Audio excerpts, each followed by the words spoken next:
Up this half hour, a man carjacked at gunpoint in Southeast D.C. near the Stadium Armory Metro Station. And tonight, he is sharing his story only with our Shamari Stone. Good evening. That man stepped out of his car at 19th Street Southeast and A Street Southeast around 7:30 last night. Now, keep in mind, I'm across the street from the Stadium Armory Metro Station. A lot of people frequent this area. You have people who are walking their dogs. You have Uber drivers picking people up.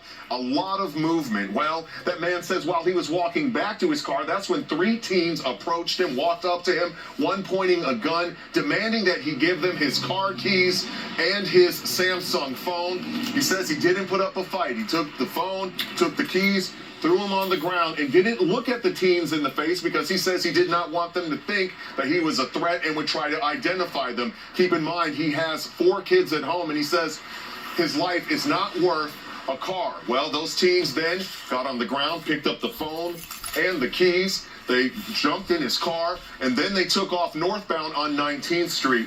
You're now going to hear from the man who was carjacked.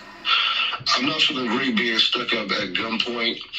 And I really want, not only for this not to happen to anyone else, but I also, want the vehicle found as soon as possible. Once I looked down and saw the gun, my immediate response was to comply to what they were asking for, which was the keys and the phone, and to give it to them as soon as possible, turning my head, running away. Now, people who live near 19th Street and A Street Southeast put up flyers like this one right here, basically explaining what happened last night, and it reads, a robbery and carjacking occurred right here on Sunday, November 5th at 7:30. D.C. police want your help with this carjacking. If you have any information, give them a call. In Southeast, I'm Shamari Stone. Back to you, Jim and Angie. So